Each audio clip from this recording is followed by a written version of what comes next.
अभी हम लोगों ने पढ़ा था कि अम्ल दो टाइप पर हमने पढ़ा था, जिसका जिक्र किया, प्रबल अम्ल और दुर्बल अम्ल। यदि एक नजर से देखा जाए कि विलयन में उपस्थित अम्ल के मात्रा के अनुसार, विलयन में उपस्थित अम्ल के मात्रा के अनुसार अम्ल तनु या सांद्र हो सकते हैं।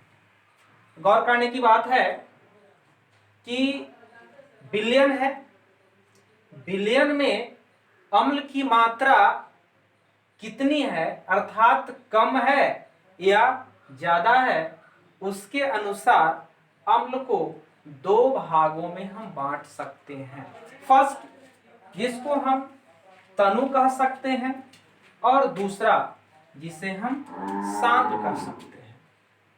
सांद्र अम्ल, जिसमें अम्ल अधिक मात्रा में तथा जल अल्प मात्रा में होता है, वैसा अम्ल सांद्र अम्ल कहलाता है। विलयन में यदि अम्ल की मात्रा अधिक हो और पानी की मात्रा, जल की मात्रा यदि कम हो, तो वैसे विलयन को सांद्र अम्ल कहा जाता है। नेक्स्ट, तनु अम्ल, जिसमें अम्ल अल्प मात्रा, जस्ट इसका अपोजिट, जिसमें अम्ल अल्प मात्रा में तथा जल अधिक मात्रा में होता है, वैसे अम्ल तनु अम्ल कहलाता है। इसके बाद की हम बात करते हैं बेस। बेस माने यहाँ पे क्षारक। हमने जितने सारे आज तक के कंपाउंड्स बने, उनको 3 भागों में क्लासिफिकेशन किया गया।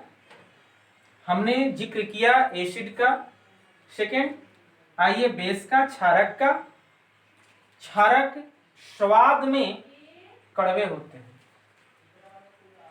क्षारक स्वाद में कड़वे होते हैं, अर्थात कसैला। ये लाल लिटमस पत्र को नीला में बदल देता है और जलीय विलयन में यह हाइड्रोक्साइड आयन देता है। एग्जाम्पल के तौर पर लेते हैं sodium hydroxide, potassium hydroxide, ammonium hydroxide. Note, यहां पर ध्यान देना है कि जल में घुलनशील क्षारक, यदि वैसे क्षारक जो जल में पूर्ण रूप से घुल जाते हैं, वैसे क्षारक को क्षार कहा जाता है।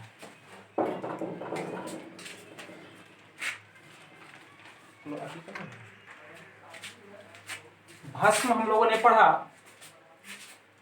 तो भस्म को 2 भागों में हम लोग बांट सकते हैं। जिस प्रकार से अम्ल को हम लोग 2 भागों में बांटा, जस्ट लाइक उसी तरह से भस्म को भी 2 भाग में बांट सकते हैं। फर्स्ट, प्रबल भस्म, स्ट्रॉन्ग बेस, और सेकेंड दुर्बल भस्म, जिसको हम बोल सकते हैं वीक बेस। प्रबल भस्म जो जलीय विलयन में लगभग पूर्णतः आयनित होकर काफी मात्रा में हाइड्रोक्साइड, OH, निगेटिव चार्ज यहाँ पे लगा, निगेटिव आयन प्रदान करता है, प्रबल भस्म कहलाता है।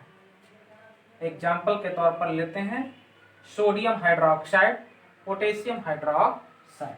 सेकंड, दुर्बल भस्म, वे भस्म जो जलीय विलयन में सिर्फ अंशतः आयनित होकर कम मात्रा में हाइड्रोक्साइड आयन प्रदान करते हैं, दुर्बल भस्म कहलाता है।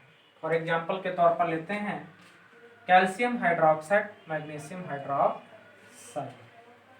चलिए, हम लोगों ने तो एसिड और बेस के बारे में जानकारी लिया, लेकिन इतने सारे कंपाउंड्स को कैसे हम पहचान सकते हैं कि कौन सा यौगिक एसिड है, कौन सा यौगिक बेस है, या कौन स्ट्रॉन्ग एसिड है, कौन वीक एसिड है, इसकी जानकारी हम लोग चख कर स्वाद लेकर तो पता नहीं कर सकते हैं, क्योंकि जो स्ट्रॉन्ग एसिड होंगे पता होनी चाहिए, मात्र स्पर्श से हमें काफी जलन होती है, तो उसे हम चख कर स्वाद ले करके हम उसे पता नहीं कर सकते हैं कि कौन सा यौगिक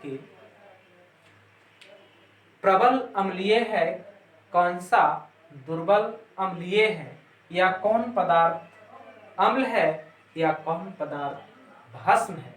इसके लिए हम लोगों ने यहाँ पर एक सूचक जिसको इंडिकेटर बोलते हैं, इंडिकेटर यह इंडिकेट करता है, क्या इंडिकेट करता है कि कौन सा पदार्थ अम्लीय है और कौन सा पदार्थ क्षारीय है।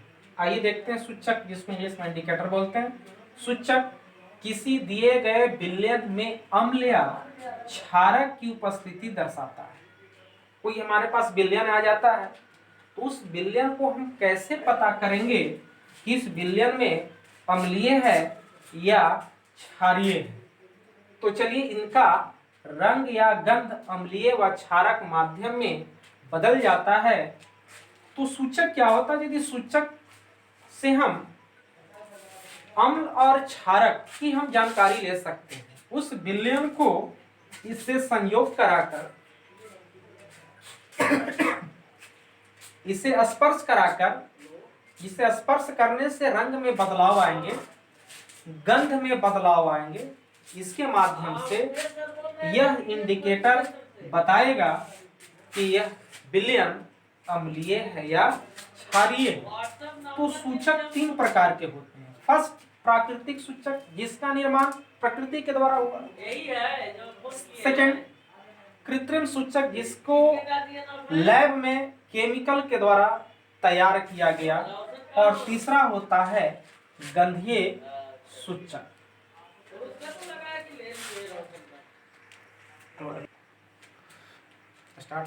स्टार्ट है सर।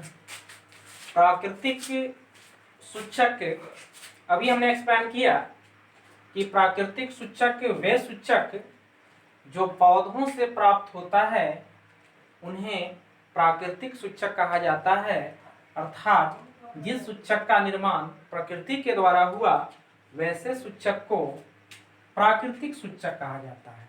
नेचुरली इंडिकेटर हम लोग बोलते हैं। तो जैसे कि बात हम करते हैं यहाँ पर लिटमस। फर्स्ट हमने प्राकृतिक सूचक लिया लिटमस और दूसरा हमने लिया हल्दी। ये दोनों प्रकृति के द्वारा निर्माण होता है। लिटमस जो पौधों से ही प्राप्त होती है और हल्दी जो प्रकृति के द्वारा ही निर्माण होता है। यहाँ पर दो कॉलम हमने बनाया, एक अम्ल का और एक क्षारक का। यदि लिटमस पत्र है, ध्यान देंगे यहाँ पर, यदि नीला लिटमस पत्र पर यदि कोई हम विलयन को गिराते हैं और यदि वह लाल हो जाता है तब हम कहेंगे कि वह विलयन अम्लीय है। एक बार और ध्यान देंगे, लिटमस पत्र, यदि हम नीले लिटमस पत्र पर कोई विलयन को गिराते हैं, यदि लिटमस पत्र का रंग लाल हो जाता है तब हम कहेंगे कि वह विलयन अम्लीय है। इस तरफ आइए, यदि जस्ट इसका उल्टा, यदि लाल लिटमस पत्र पर यदि कोई विलयन को हम गिराते हैं, लाल लिटमस पत्र पर यदि हम किसी विलयन को डालते हैं तब वह लिटमस पत्र नीला हो जाता है, तब हम कहेंगे कि वह विलयन क्षारक है। एक बार और यहाँ पर ध्यान देने योग्य बातें हैं। यदि नीले लिटमस पत्र पर यदि कोई विलयन को गिराते हैं, यदि वह नीले लिटमस पत्र लाल में बदल जाता है तब वह विलयन अम्लीय कहलाएगा। यदि लाल लिटमस पत्र पर यदि कोई विलयन को गिराते हैं और वह लाल लिटमस पत्र नीला में बदल जाता है, तब उस विलयन को हम क्षारक कहेंगे। सेकेंड नेचुरली इंडिकेटर में आते हैं हल्दी। यदि हल्दी का रंग पीला ही होता है, यदि उसमें चेंजमेंट नहीं हुआ, पीला ही रंग बताता है, विलयन को गिराने पर पीला इंडिकेट देता है, तब हम कहेंगे कि वह विलयन अम्लीय है। और यदि क्षारक के साथ संयोग करता है वह विलयन, यदि हल्दी से संपर्क में आने पर वह यदि लाल हो जाता है, तब वह विलयन क्षारक कहलाता है। जैसे कि आप लोग देखे होंगे कि यदि आप खाना खाते हैं तो सब्जी वगैरह कपड़ा पर गिर जाता है तो वह पीला ही रहता है। जब उसको कपड़ा धोने के क्रम में हम जब उस पर साबुन लगाते हैं, सर्फ वगैरह का यूज करते हैं, तो वह लाल हो जाता है। तो वह साबुन जो होता है वह क्षारक होता है। तो जैसे ही वह क्षारक के साथ संयोग करता है, वैसे ही मेरा शर्ट या पैंट, मेरा जो कपड़ा होता है वह लाल हो जाता है। सेकंड, कृत्रिम सूचक। अभी हमने बताया था कि वैसे सूचक जो रसायन के द्वारा लैब में तैयार किया जाता है कृत्रिम सूचक कहलाता है। उसका निर्माण लैब में मानवों के द्वारा किया जाता है। जैसे कि एग्जांपल के तौर पर लेते हैं, यहाँ पर दो ठो हमने रखा है, फिनोल्फ्थेलिन और सेकेंड है मेथिल ऑरेंज। यदि यहाँ पर देखिए टेबल हमने बनाया, इस टेबल पे दो भाग में बांटा है, नीचे वाला को अम्ल, ऊपर वाला को क्षारक रखा है। यदि फिनोल्फ्थेलिन विलयन से संयोग होता है, यदि विलयन का रंग रंगहीन बताता है, तब वह विलयन अम्लीय कहलाएगा।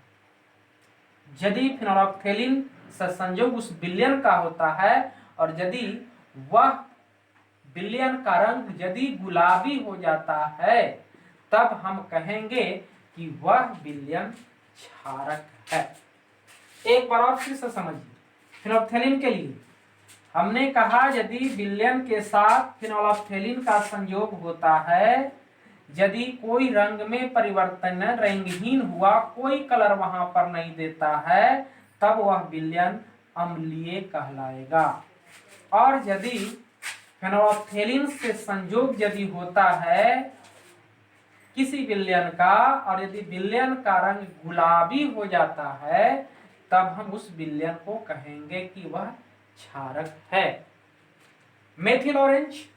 मेथिल ऑरेंज से यदि कोई विलयन का संयोग होता है और वह विलयन लाल यदि हो जाता है, तो वह विलयन अम्लीय कहलाएगा। एक बार फिर से, मेथिल ऑरेंज एक कृत्रिम सूचक है। इसके माध्यम से किसी विलयन की अम्लीयता या क्षारीयता को हम लोग आउट करते हैं, बाहर करते हैं कि यह विलयन अम्लीय है कि क्षारीय है। मेथिल ऑरेंज यदि किसी विलयन के संपर्क में आता है और वह यदि विलयन लाल हो जाता है, तब हम कहेंगे कि वह विलयन अम्लीय था। और यदि मेथिल ऑरेंज से किसी विलयन का संयोग होता है और उस विलयन का कलर पीला हो जाता है, मेथिल ऑरेंज सूचक से संयोग किसी विलयन का होता है और उस विलयन का रंग यदि पीला हो जाता है, तब हम कहेंगे कि वह विलयन क्षारक होगा। इस प्रकार से फिनोल्फ्थेलिन और मेथिल ऑरेंज ये दो कृत्रिम सूचक हैं। इससे हम लोग पता करते हैं कौन सा विलयन अम्लीय है, कौन सा क्षारीय है। तीसरा चीज क्या कहते हैं, गंधीय सूचक। गंधीय सूचक है गंध के माध्यम से किसी विलयन का पता लगाना कि वह विलयन अम्लीय है कि क्षारीय है। और ये पहले हमने कहा था कि सारे विलयन को हम स्पर्श करके, चख कर, खाकर पता नहीं कर सकते कि कौन विलयन है और कौन अम्लीय है, कौन सा विलयन अम्लीय है, कौन क्षारीय है, कौन प्रबल है, कौन दुर्बल है। तो इसके लिए इंडिकेटर का हमें सहारा लेना पड़ा।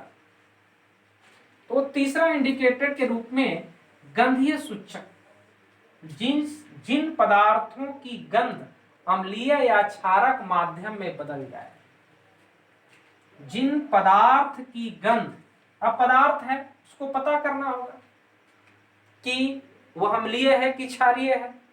बहुत सारे ऐसे पदार्थ जिसमें पहले से गंध होती है, वैसे पदार्थों के लिए हम गंधीय सूचक का प्रयोग करके उसकी अम्लीयता या क्षारीयता को पता लगा सकते हैं। सबसे पहला यहाँ पर प्याज का रस।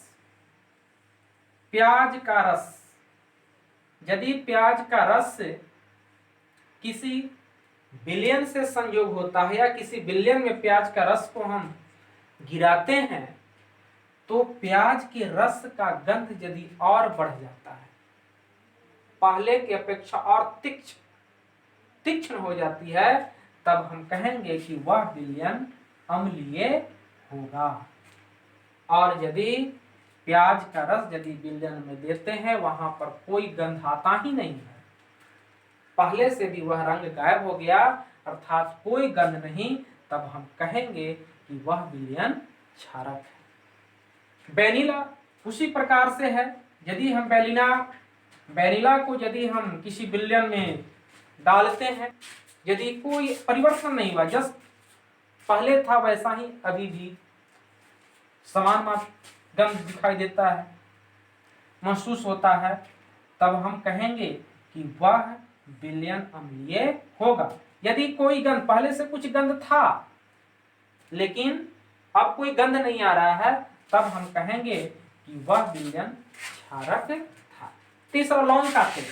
लौंग का तेल यदि हम किसी विलयन के साथ संपर्क करवाते हैं, तो उसमें गंध में यदि कोई परिवर्तन नहीं होता है, तब हम कहेंगे कि वह विलयन अम्लीय है।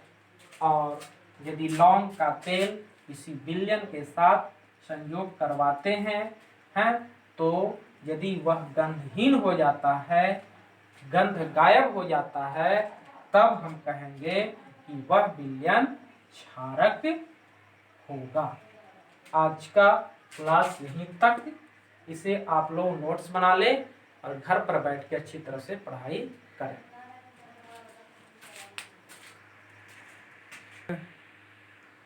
एक रिक्वेस्ट है आपसे, इस चैनल को लाइक करें, शेयर करें और सब्सक्राइब करें। और आपसे ये भी रिक्वेस्ट है कि जो बच्चा इस चैनल से नहीं जुड़े हैं, उन बच्चों को जुड़ने का कोशिश करें। और यदि इसमें कहीं आपको समझ में नहीं आती, तो हमारे कांटेक्ट नंबर से कांटेक्ट कर उसका एक्सप्लेन करवा सकते हैं। ओके, सही ना।